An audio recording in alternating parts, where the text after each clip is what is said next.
Começa agora o podcast De Fato. Uma visão popular do Rio Grande do Sul, do Brasil e do mundo.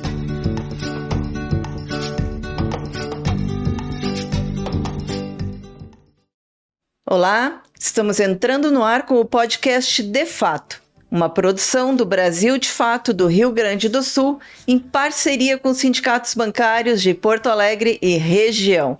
Gravado no Estúdio Hall, diretamente do Centro Histórico de Porto Alegre. Eu sou Kátia Marco, comigo tocando o programa Ayrton Centeno. Salve, Kátia. Hoje o assunto tá na tua área, né, Ayrton? Vai te divertir. Na nossa área. Vai te divertir. Na nossa área. Essa semana temos um evento notável no Rio Grande do Sul.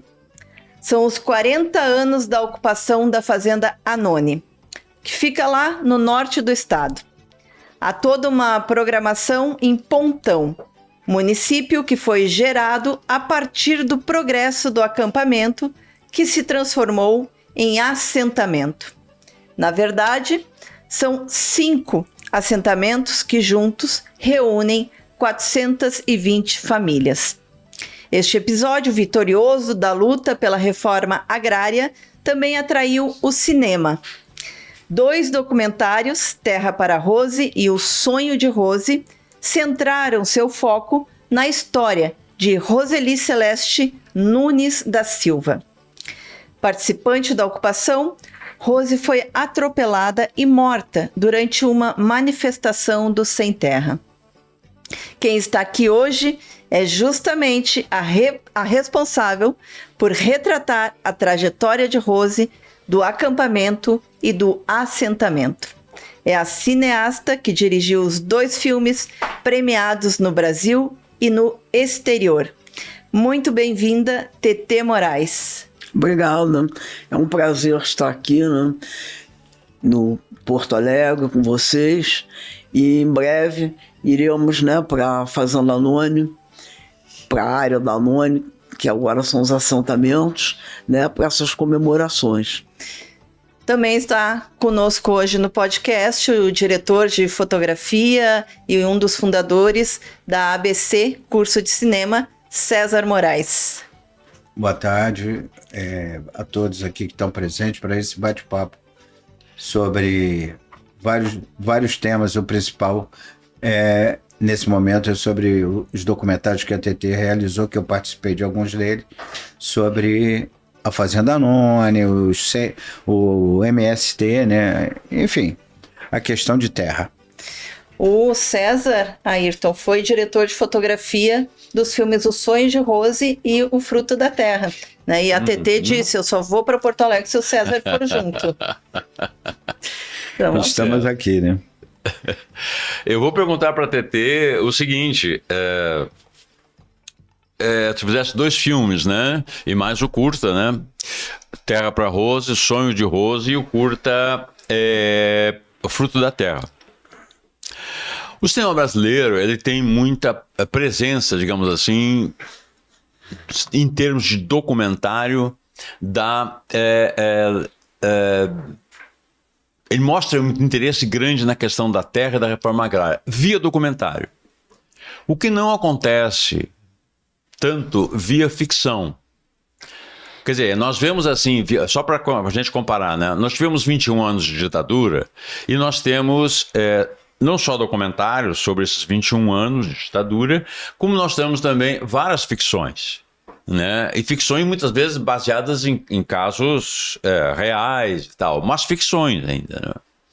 Como é que você enxerga, digamos, essa aproximação do documentário da questão da terra e esse certo distanciamento da ficção da questão da terra? Acho que não existe assim, uma explicação, porque eu acho até que existem alguns filmes que eu não vou conseguir me lembrar agora, de ficção, cinema brasileiro, que envolve também a questão da terra, heranças, coisas Sim. assim, né? Eu me lembro dos Herdeiros, né? Isso. Eu acho que existem, não tantos talvez. Agora, o documentário é um cinema que está mais assim ligado na realidade do que está acontecendo, né? Então, como a questão da terra e a luta pela terra e pela divisão da terra e pelo uso da terra e pela produção agrícola tem sido algo muito importante na história brasileira, eu acho que por isso também, né, despertou um interesse maior nos todos os colegas que fazem documentários. Nós assistimos TT A Terra para Rose, né, aqui no Cine Bancários, nessa semana, na quarta-feira. Tivemos um debate contigo. E o filme, ele é para além da questão da reforma agrária, é um registro da história do país, né? Sim. Ele é um documento histórico, né? Uhum. Acho que sim, porque foi ninguém veio aqui registrar aquilo da maneira que eu fiz. Não sei porque, na verdade, eu ia fazer um documentário, tinha um projeto de fazer um documentário que focasse mulher e terra no Nordeste, que eu já tinha filmado recentemente pelo Nordeste, como equipe da BBC, que eu fazia assessoria também durante muito tempo para televisões estrangeiras que vinham filmar no Brasil. Então, essa equipe da BBC, nós percorremos muitos lugares, conflitos de terra, e, enfim. E aí eu fiquei com a ideia de fazer um documentário sobre a questão da mulher e da terra. Aí o título inicial do projeto era assim: Elas na luta pela terra prometida, né? E essa no Nordeste. Entretanto, estava esperando sair o acordo de financiamento da Embrafilme, que na época nós tínhamos a Embrafilme, que era acho que foi um momento importante para o cinema brasileiro. E aí então começou a aparecerem notícias na imprensa sobre a ocupação da Anônimo. Então aquelas fotos que eu vi de tendas, aqueles acampamentos enormes e tal, aquilo eu nunca tinha visto. Acho que aquilo nunca tinha acontecido, essa imagem visual, né, de todas as questões de terra, que eram sempre coisas assim pequenas, localizadas. Naquele momento esse era o maior acampamento, né, o maior acampamento de sem terra no Brasil, esse da Anônimo, é 1985, né, um ano depois da fundação do MST, né? E foi o primeiro que foi realmente organizado, né? Sim. Foram 2 anos de organização para aquele acampamento acontecer. Quer dizer, esse acampamento da Anônimo, essa ocupação, ela não marca o início do MST, né? Ou marca? Marca. Uhum. Podemos dizer, então, que o MST também faz 40 anos. Ele fez o ano passado. Porque é do ano anterior. É de 2000, completou 40 anos em 2024. Porque E logo em seguida teve a ocupação. Porque, só para a gente contextualizar, né, que eu acho importante, para quem não está familiarizado com essa questão da terra aqui, os nossos telespectadores e ouvintes, é que, na verdade, houve ocupações de terra pré-MST. Eram ocupações de terra que aconteceram ainda no final dos anos 70, ainda quando havia, digamos, aquela promessa de abertura, né? Abertura ampla e restrita, enfim.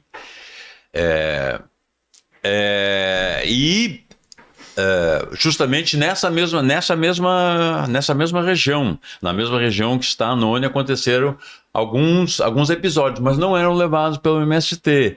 Era muito importante a presença da Igreja Católica, dos setores progressistas da Igreja Católica, as comunidades eclesiais de base, né? A CPT, né? A Pastoral da Terra, né? no pré-MST, eram esses grupos que levavam a questão adiante com o apoio de sindicatos, especialmente urbanos, que é uma curiosidade, né? Não é tanto sindicatos rurais, mas especialmente sindicatos urbanos. Sobre a fotografia do Terra para a Rose, né? Eu viajei para cá, né? Quando eu vi aquelas imagens enormes de acampamento na imprensa, aí eu ia fazer um projeto no Nordeste, aí resolvi fazer aqui, porque era aqui que estava acontecendo uma coisa diferente, algo extraordinário. E aí, rapidamente consegui uma equipe e vim para cá. Essa equipe era o Walter Carvalho, que hoje em dia é um renomado diretor de fotografia e diretor também. Era dos primeiros filmes dele. Não, ele já tinha feito, ele fazia fotografia, câmera, enfim, direção de fotografia. Só não dirigia ainda, né? Não, ele era bem jovem, né? E aí, então, todo mundo tinha 40 anos a menos. E aí, então, nós viemos para cá, o Walter Carvalho, o Walter Jaque. Goulart, que é um técnico de som que já faleceu, muito maravilhoso, também da época do cinema novo e tal. E eu, e aí contratamos assistente aqui e tal, produtor aqui, serviços de transporte, né, de Kombi, que era Kombi na época, não era dublô. E aí, então, fomos lá para a fazenda. Vocês ficaram quanto tempo lá? Não, isso foi a marcha. Sim. Aí nós encontramos a marcha já no meio do caminho, porque eu resolvi vir, senti a urgência, eu estava com a ideia de fazer o filme no Nordeste. Aí, depois, quando eu vi as fotos do acampamento e tal, eu pensei, não, melhor fazer lá, que é uma coisa diferente, né?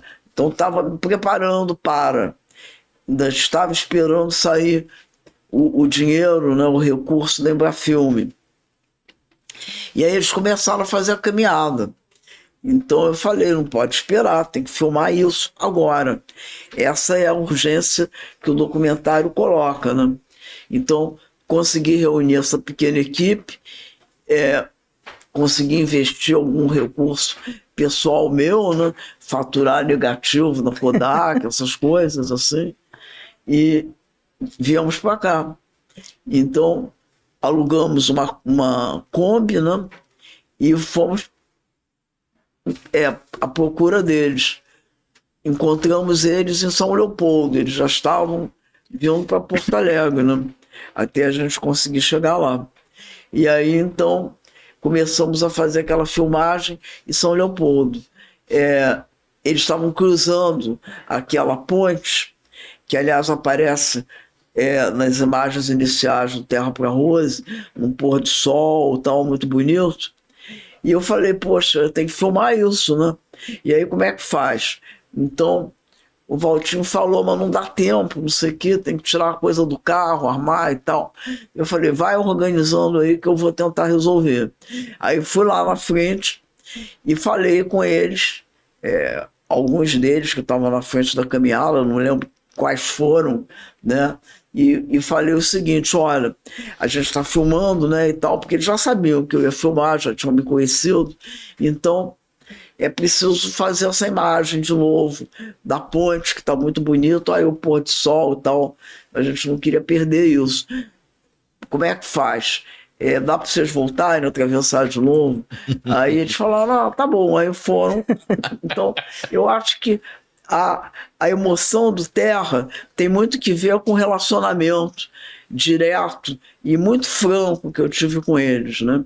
Quer dizer, de uma pessoa urbana do Rio de Janeiro que não tinha nada a ver com aquilo, com o pessoal sem terra do interior do Rio Grande do Sul, entendeu? Mas eles são pessoas inteligentes, então eles entenderam, sentiram talvez uma honestidade, né? Uma verdade no que eu estava propondo, no que eu estava dizendo, que não tinha enrolação na história, eles viram o que eu estava fazendo, né? E houve essa parceria, né? Se não houvesse essa parceria de confiança, o filme não poderia ter sido o que é. Isso é fundamental no documentário também, né? Não só nos teus, mas acho no documentário de modo geral, né? Então, mas ali era mais complicado, porque era aquela multidão de pessoas, né? Como é que vai se relacionar com isso? É diferente você fazer um documentário com uma família, é diferente, né? Ali eram 1.500 famílias, né? Então, eu conversei com eles, quer dizer, já tinham me conhecido antes, porque e eles fizeram aquela passagem da ponte de novo, e o Valtinho filmou, né? Deu tempo de armar o equipamento e tal, ficou lindíssimo, né? Tanto que eu uso aquele plano na abertura do Terra para Rose. E os documentários são coisas assim, né? Que você tem que muito mais do que ter uma ideia na cabeça, uma câmera na mão, como dizia o Glauber, mas você tem que ter uma preparação e um relacionamento com os sujeitos. A gente percebe muito isso, por exemplo, no edifício master do Eduardo Coutinho, né? O peso que tem o relacionamento dele, da equipe com as pessoas. É fundamental. Eu acho que isso contou e conta até hoje, né? Que eu tenho um relacionamento e uma amizade com alguns deles, né? Então, na verdade, eu já tinha ido lá uma vez, antes de filmar, quando eu vi aquelas imagens, né, do acampamento e tal, eu fiquei interessado em conhecer aquilo, e nesse momento eu estava fazendo uma assessoria, um trabalho de assessoria para um jornalista do National Geographic, que estava fazendo um número especial sobre o Brasil, porque foi um momento assim que o Brasil entrou na mídia internacional, né? Final da ditadura, transição para a democracia, etc. e tal, né? Então a BBC fez uma série sobre o Brasil de 4 documentários, e um dos temas era a terra, e eu trabalhei como produtora brasileira dessa série. Então eu estava, mas antes disso eu estava fazendo também um trabalho com um jornalista americano da National Geographic. Aí não era filmagem, estava assessorando. Ele estava fazendo também uma matéria de capa do National Geographic sobre o Brasil.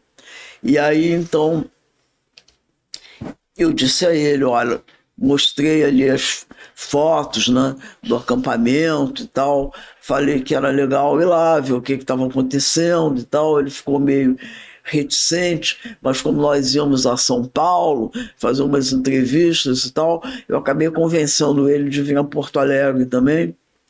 E aí nós alugamos um carro e fizemos uns contatos aqui em Porto Alegre, né, com a Noni, via Betinho.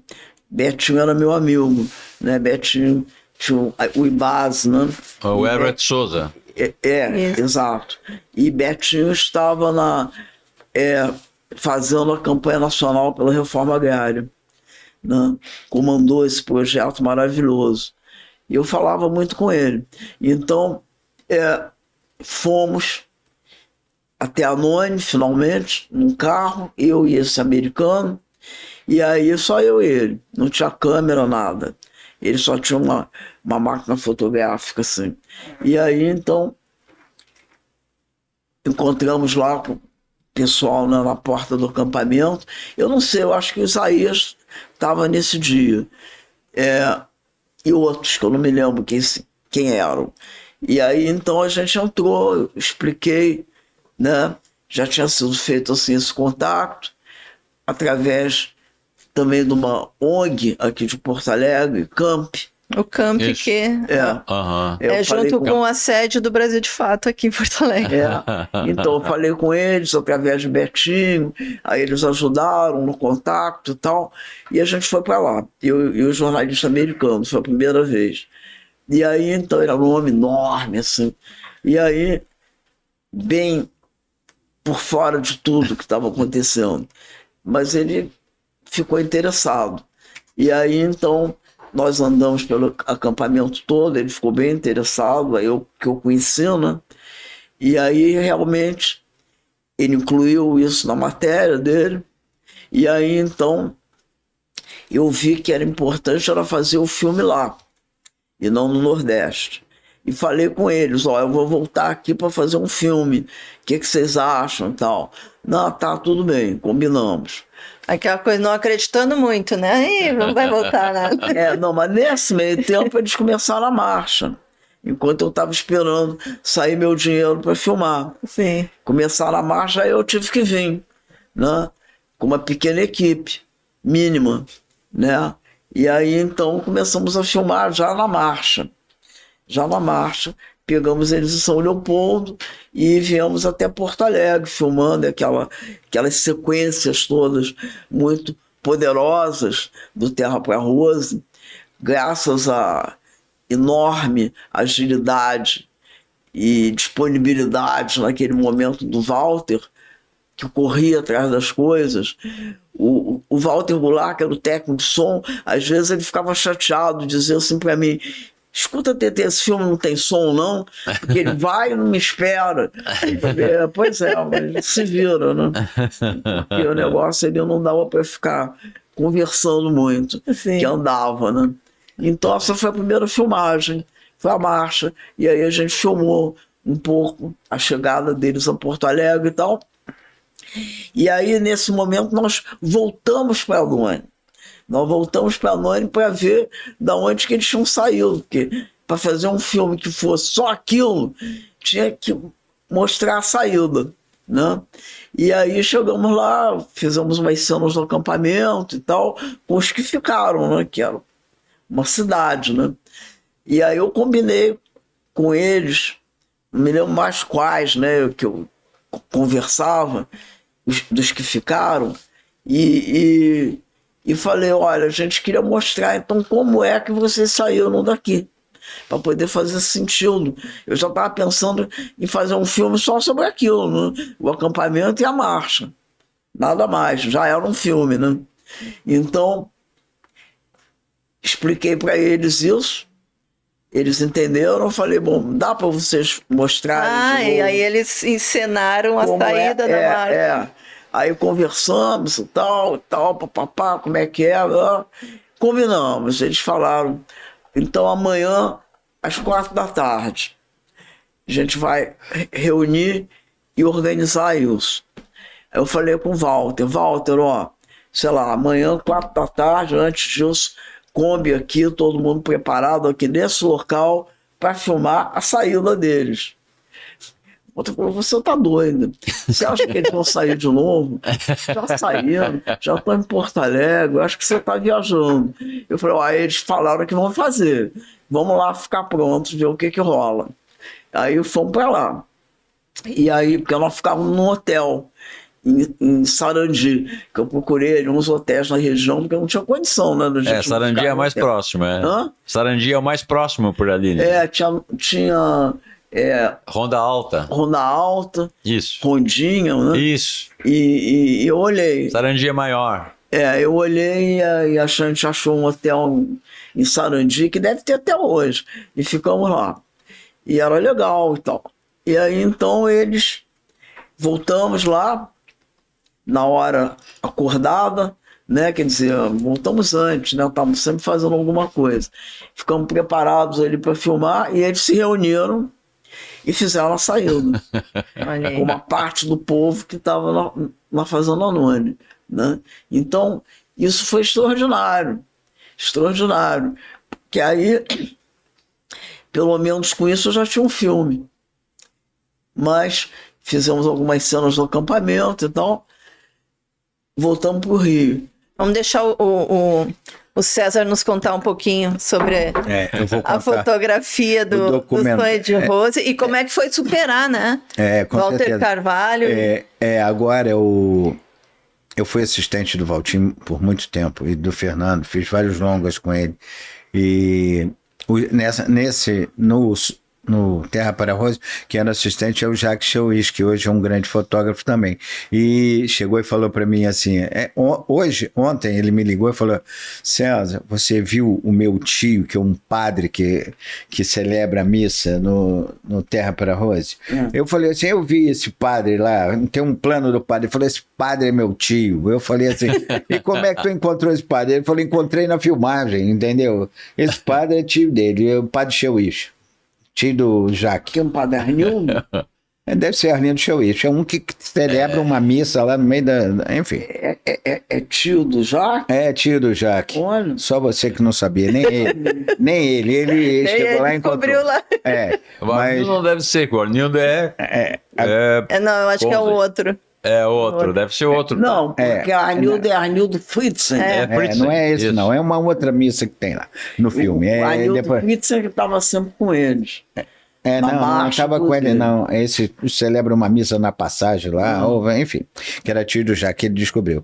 Mas agora falando um pouco sobre a construção e a realização dos filmes que, como a TT falou, naquela época tinha a Embrafilme, né? E financiava os documentários e outros filmes, né? Hoje a gente não tem mais a Embrafilme, então hoje a gente tem que captar dinheiro através da lei de incentivo. Então, veja bem, os filmes de longa-metragem, ficção, sempre tem atores importantes, né? Quando você está captando, as empresas falam, pô, vou botar dinheiro nesse filme aqui porque tem atores. E essa coisa. E o documentário fica sofrendo, porque você quer fazer um documentário e a empresa fala assim, ué, mas quem vai aparecer nesse documentário? Você fala, o povo. Aí não sei, aí fica difícil para você captar dinheiro. Não agrada. É um documentário sobre uma invasão de terra, aí eu vou botar o nome da minha empresa nisso, né? Então, quer dizer, hoje fica muito complicado para o documentarista realizar suas obras, que são importantíssimas, porque só tem uma forma de financiamento, que é exatamente a captação. Não, né? peraí, César, então, existe forma de financiamento também, que existem editais. Né? São editais. Mas aí os editais é o seguinte, são muitos concorrentes, né? Muitos concorrentes para pouco dinheiro, né? E aí vem agora recentemente a questão das cotas, que eu acho que tem o seu valor, mas também tem seu problema, porque exclui também pessoas que deveriam estar trabalhando. Por exemplo, eu não tenho cota, por exemplo, de reconhecimento, entendeu? De currículo, não existe essa cota, entende? De premiação. Existe cota de sexo, mulher, homem, trans, não sei o quê, de raça, né? Existe esse tipo de cota, mas não existe cota de reconhecimento, entende? Então isso é uma coisa que isso nós... era importante que houvesse. Era muito importante que houvesse. Que nós viemos debatendo, né? Eu faço parte de uma entidade, uma associação de diretores e produtores do Rio de Janeiro, chamada Abraço, que é bem antiga, Associação Brasileira de Cineastas.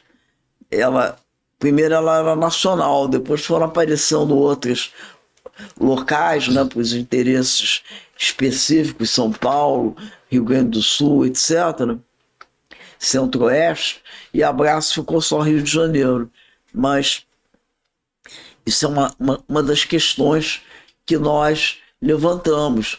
Cota para desempenho, entendeu? Para idade, né? A pessoa tem 80 anos, 70 anos, já fez um monte de coisas, então não consegue, já foi premiado, não tem E quer cota. continuar fazendo, né? Não Porque tem a cota. TT quer fazer o filme 40 anos depois. Deu certo. Não, mas agora eu vou falar um pouquinho sobre a sua pergunta. O Sonho de Rose foi... nós a TT mapeou as pessoas que participaram do primeiro filme Terra para Rose, e nós fomos atrás dessas pessoas, saber o que estavam fazendo 10 anos depois.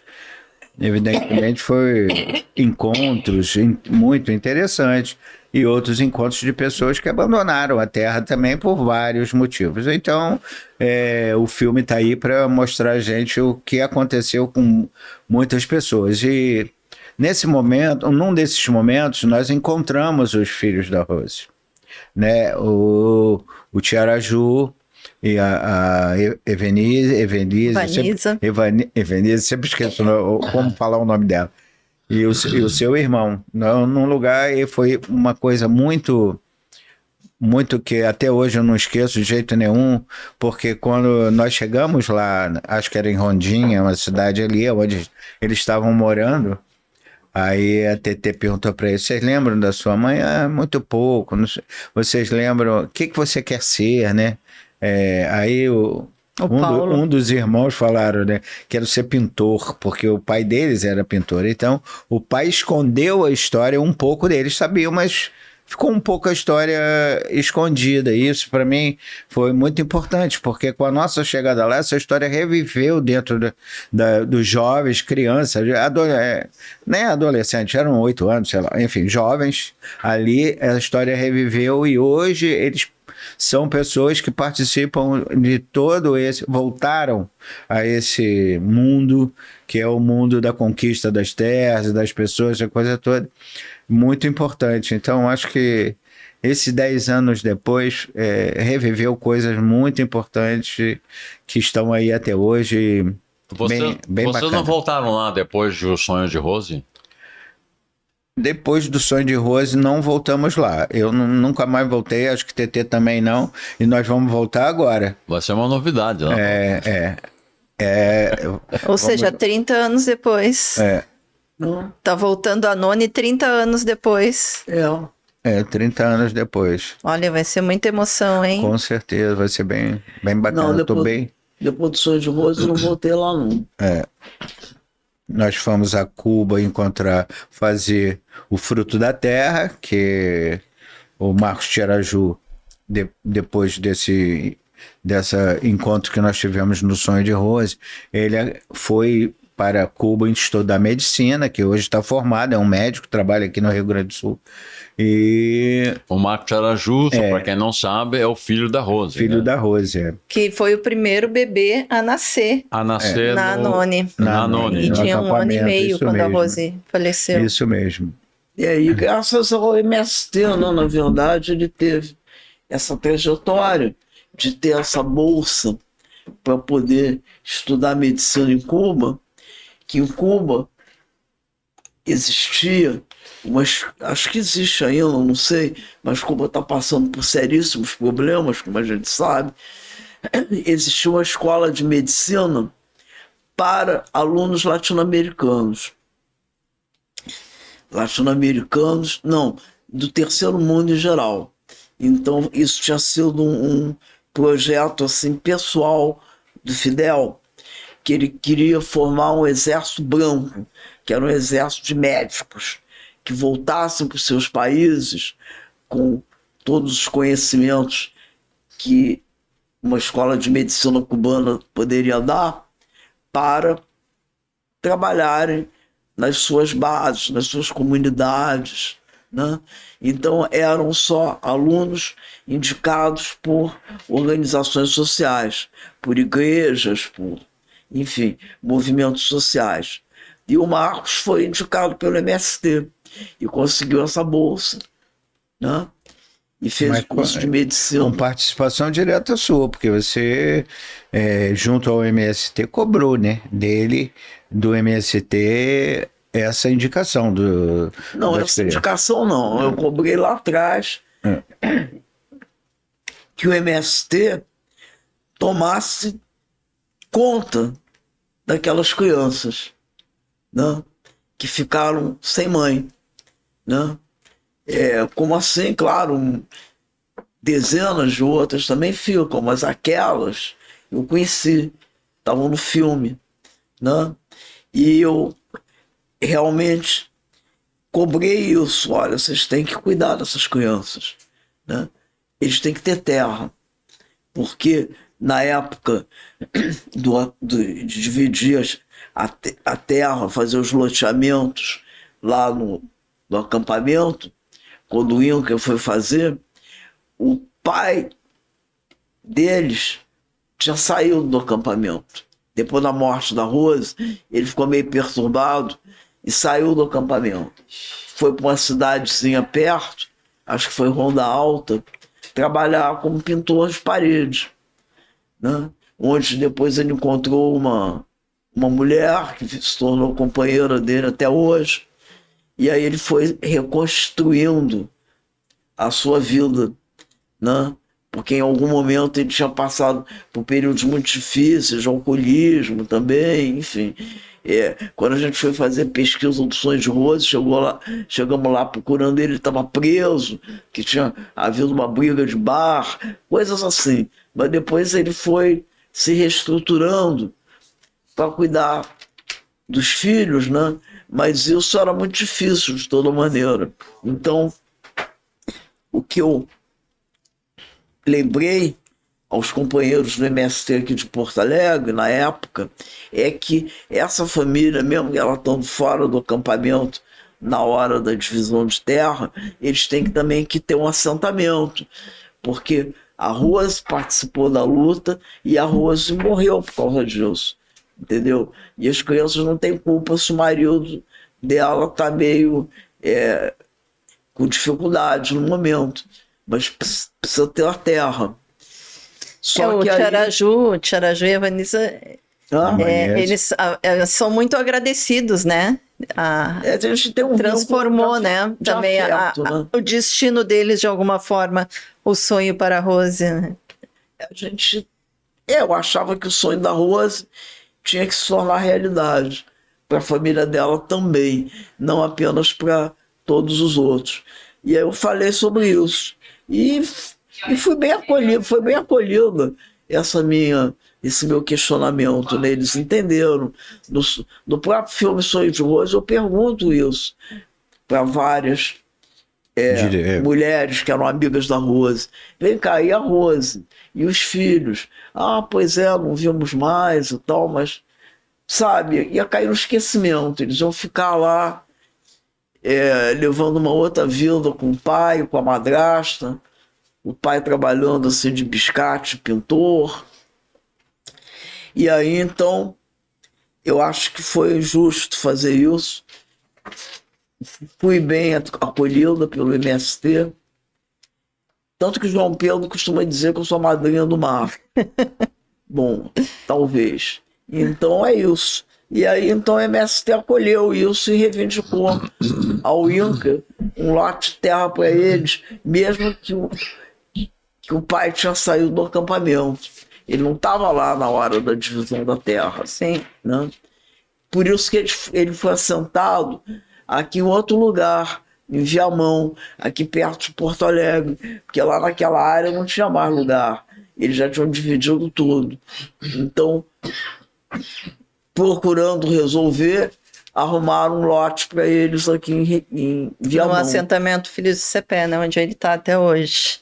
Ele está até hoje, está trabalhando lá direitinho. TT, a gente está já chegando ao final do programa, da nossa entrevista, mas assim, vocês estão voltando então para a Noni, né, para essa grande festa dos 40 anos, e voltando com uma vontade de fazer um novo documentário, né? Essa é a ideia, né? Já que tudo isso vai acontecer, estamos aqui, vamos filmar, vamos gravar e vamos ver o que conseguimos depois com esse material. Se o material tiver bom, né? Deve ficar. Então aí começa a história de fazer um projeto e procurar apoio para o filme. Porque depois disso tem edição, finalização, e aí é uma longa etapa. Então tá voltando lá, não é só para olhar, tá voltando para trabalhar, vocês dois, é isso? Estamos voltando para trabalhar, para sempre Esses lugares como Anônimo, que tem uma história tão densa assim, né?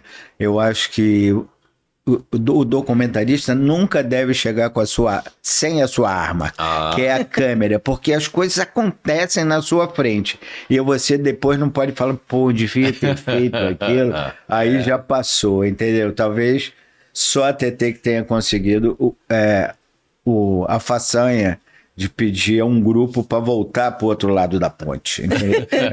Eu acho que ninguém conseguiu mais isso, entendeu? Então, é melhor que você esteja com a câmera e com a sua equipe sempre a tiracolo, entendeu? Essa é a verdade. Eu conto essa história porque para mostrar que eles entenderam o que eu estava fazendo. Entenderam e confiaram. Né? Então, aí se estabeleceu um vínculo importante que existe até hoje, né? Porque, por exemplo, só terminando quando houve o cerco da polícia militar, lá da brigada militar, e a gente já tinha filmado tudo isso, já estava no Rio, procurando organizar o material, montar e tal, que aquilo que a gente tinha já era um filme. Aí eles falaram, estamos sendo cercados pela brigada, e acho que eles vão invadir o acampamento, vocês têm que vir para cá. Porque eles se sentiam mais seguros quando tinha uma câmera o tempo inteiro. E aí então lá fomos. Fiz outra maluquice, arranjei outra equipe e fomos. E aí teve uma história engraçada. Nós alugávamos uma Kombi com um motorista ótimo, maravilhoso, super colaborador e tal, com preço ótimo, uma Kombi novinha e tal, que a gente fizemos várias viagens, né? E aí depois um dia, nessa Kombi, indo para a fazenda, alguém começou a conversar com o motorista e perguntar que tipo de trabalho ele fazia quando ele não estava conosco, né, assim, filmando com outras pessoas e tal. A gente achava que ele devia estar filmando com outras pessoas. Aí ele falou que não, que ele tinha uma funerária.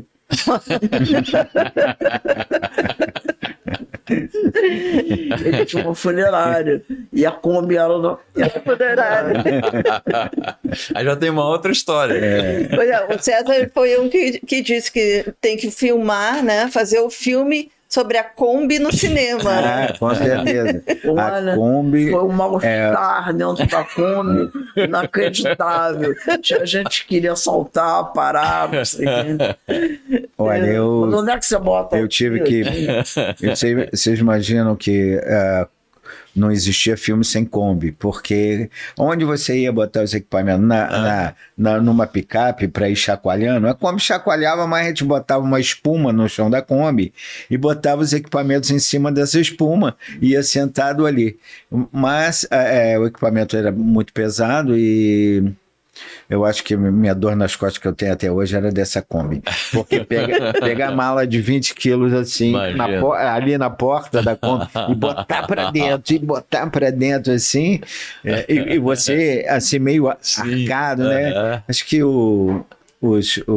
Sem falar que o conforto na Kombi para viajar não é um dos melhores. Né? Vai sentado em cima do motor ali. Entendeu? Agora, porque esquentava, aquele motorzinho ali esquentava. E essas coisas a gente não pode nem contar para o médico, né, que cuida da nossa coluna e nosso quadril, porque ele vai falar assim. Mas e aí? Esse motorista ficou nosso amigo também. Esse motorista da Kombi, da funerária, ficou nosso amigo. Continuou trabalhando conosco outras vezes que nós voltamos ainda para filmar e tal. Ele ia pegar no aeroporto e tal. Eu avisava do Rio, vamos chegar e tal.